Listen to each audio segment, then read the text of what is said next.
Good morning. AT&T says it is 9 o'clock, so we will call our regular board meeting for Tuesday, September 8th. Call it to order. We have all three commissioners remote on telephones in their respective offices. We have Keith Johnson at the desk and Karen at the computer. So with that, we will start the meeting with a pledge of allegiance, please. I pledge allegiance to the flag of the United States of America and to the republic for which it stands, one nation under God, indivisible, with liberty liberty and and justice justice for for all. all. Thank you. Commissioner Cook, Commissioner Peck, could I make a quick observation? Please. You made the comment that we're all remote from our offices. That's correct. Today I'm at my home office, as I am most times. I have an office here at my house. But there's been some suggestion of the possibility of commissioners and staff participating in these meetings together with other people. And I just want to be clear for the record that I don't do that, and I haven't done that, and I'm not doing that today. Just a few folks out there who think that there are staff members in the courthouse that are colluding with specific commissioners and attending these meetings with them. Not the case, at least not in my case. Just wanted to put that on the record. Thanks. Thank you. With that, our first item on the agenda this morning is approval of minutes. We have one set of minutes from September 1st. No addition, corrections, or changes. I will sign as presented. Approved. No changes. Thank you. All right. We'll get them signed and into record. Next item on the agenda is public comment, and looks like we have a few people watching. They can see the phone number to call in if we have some comments. We will try to take them as soon as they come in. We won't wait for the comment period. Anything at all, Keith?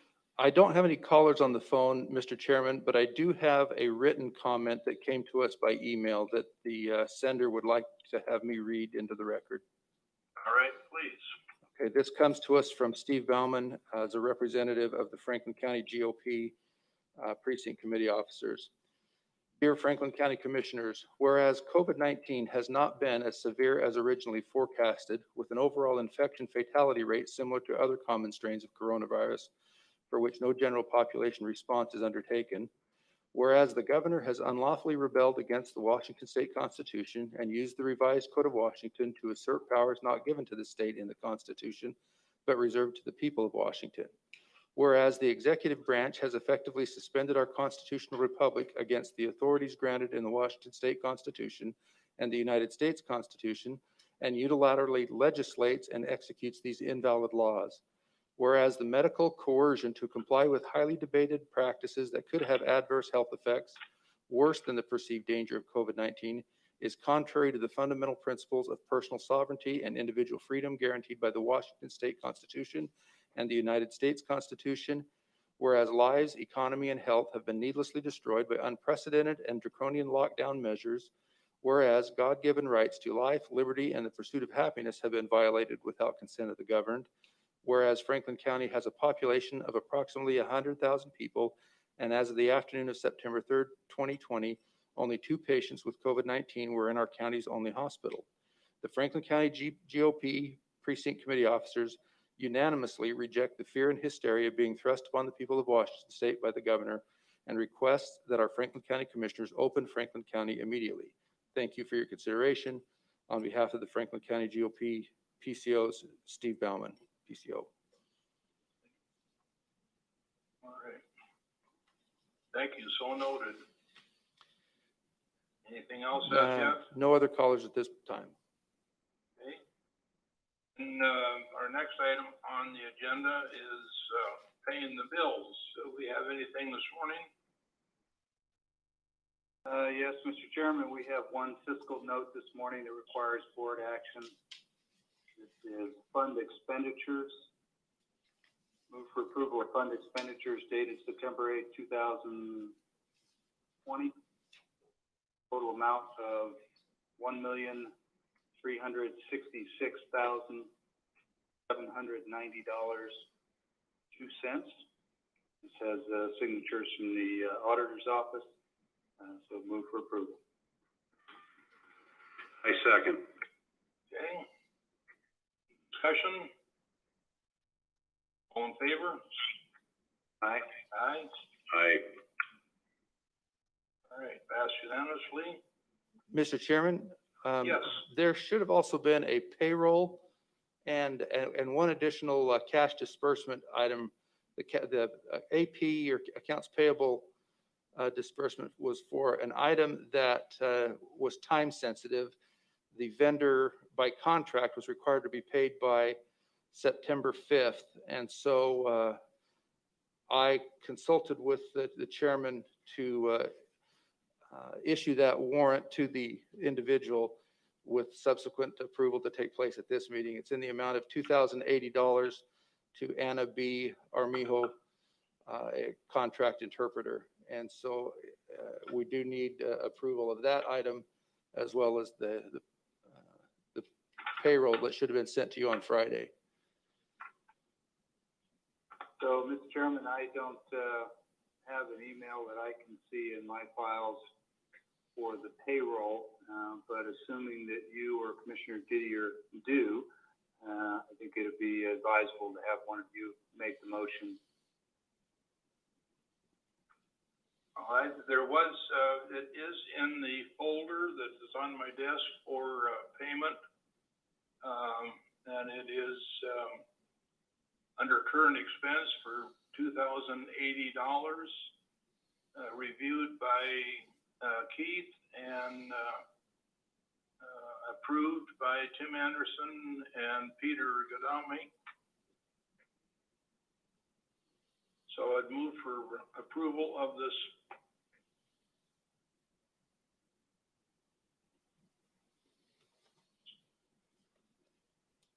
Is there a second? Mr. Chairman, just a quick question before I do. This is a payment under the, I believe, longstanding contract we have with Ms. Armijo for interpreter services. Is that correct? Yes, that's correct. Okay, second. Okay, all in favor? Aye. Aye. Aye. We do have one other item for salary clearing and emergency management payroll. It must not have gotten published.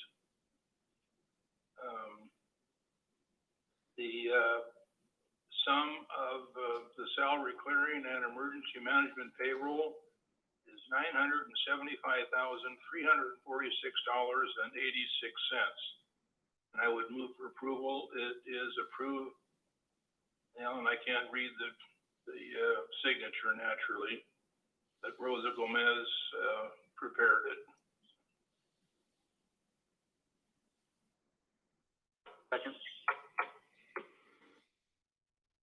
All in favor? Aye. Aye. Aye.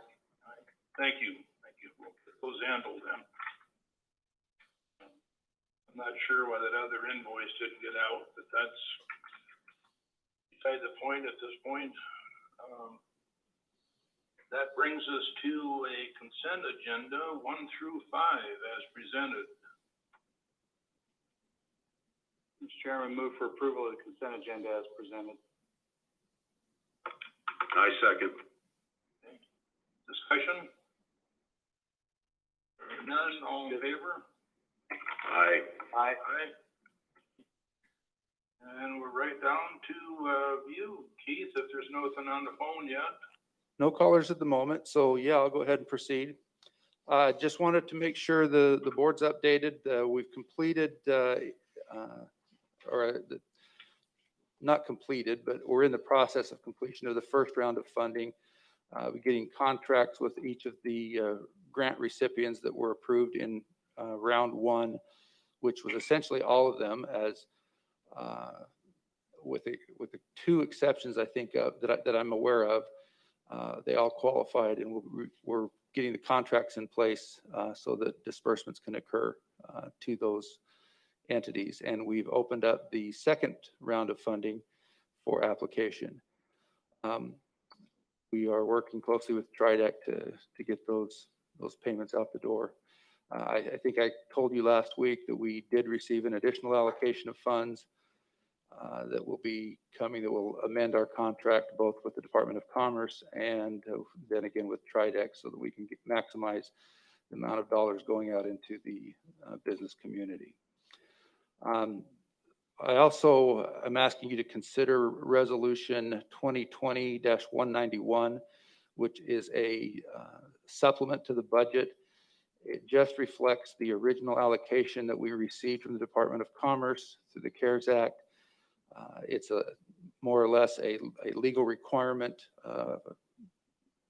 technicality. Our budget is limited to what we spend by law. So the fact that we received additional revenues, we have to amend the budget to consider both the receipt and the disbursement of those funds.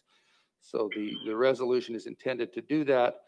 And also, I believe I've mentioned in the past that the way the CARES Act works is on a reimbursement basis. And so our awarding of funds to individual grant recipients, we have to spend that cash and then apply to the Department of Commerce to be reimbursed for it, which is mostly just a timing issues.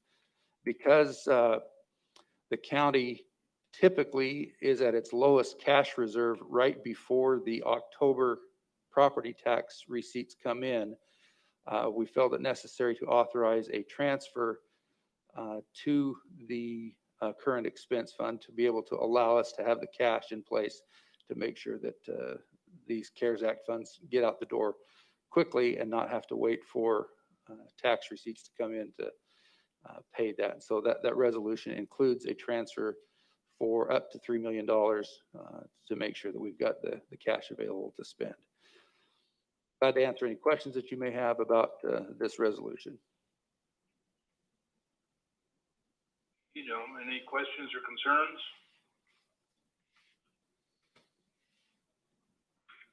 Yeah, Keith, I didn't get that resolution in my book, and all I've got is a blank resolution, but it doesn't have the numbers written in. Is that the one that we're talking about here? No, the resolution does have the additional 5.207,400 in it. That's the amount that we received from our CARES Act allocation, and it does show the $3 million transfer as well. You should have had a copy of that. It looks like I have a copy, but the resolution number is not at the top of the page. Yes, that's correct. You did, the resolution number will be assigned at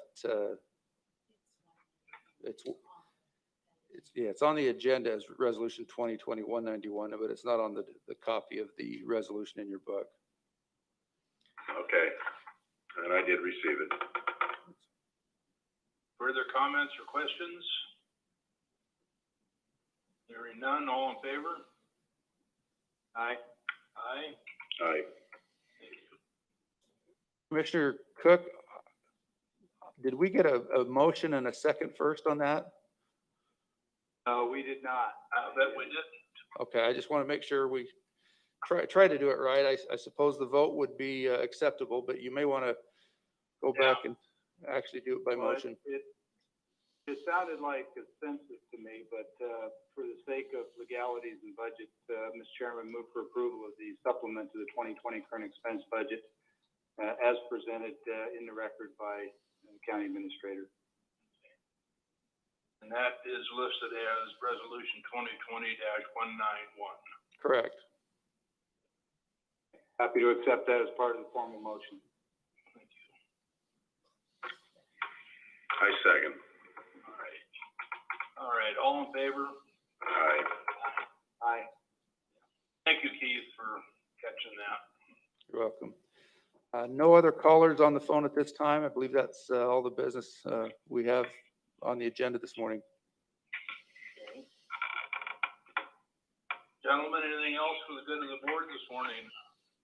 Yes, Mr. Chairman, as of that public comment letter that was written and read into record,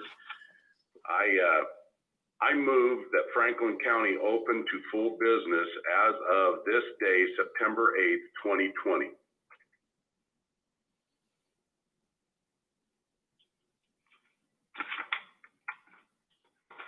Mr. Chairman, this is Commissioner Peck. We have been down this road a few times. We have solicited legal counsel. Legal counsel advises us that we do not have the authority to lawfully do what Commissioner Didier has proposed in his motion. And for that reason specifically, as much as I would like to vote for opening the county, it would be an unlawful act for us as advised by counsel. Therefore, I cannot and will not second.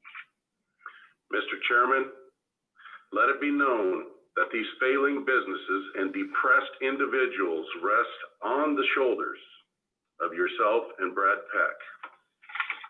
So noted, thank you. Also, as was mentioned a minute ago, we have brought this to our legal side, and we have been advised not to, so I also can't second it. Any further comments?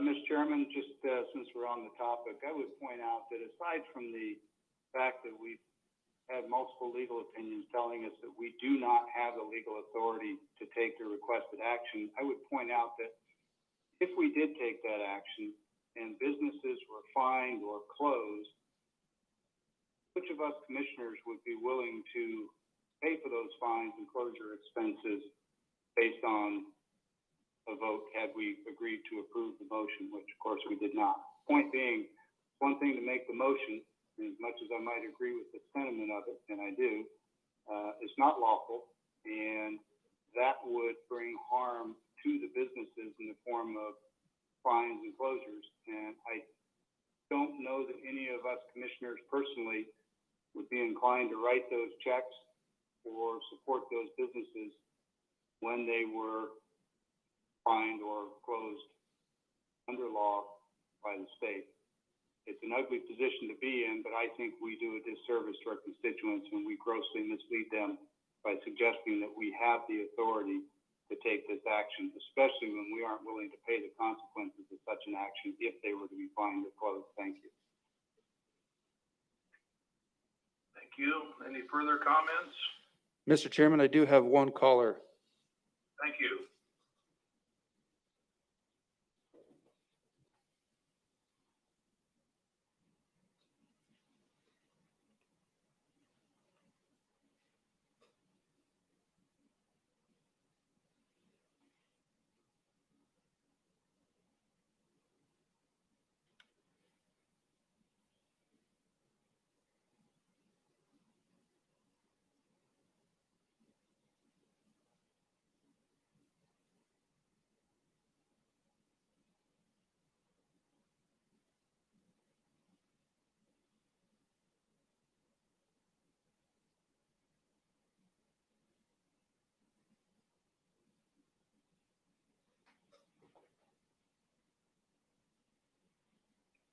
Apparently the caller changed their mind and did not want to make a public comment after all. So I think that's all that we had then. Okay. Again, any further comments from the board? Further comments, Keith or Karen? No, sir. Nope. Okay, with that, everybody, thank you. We are adjourned.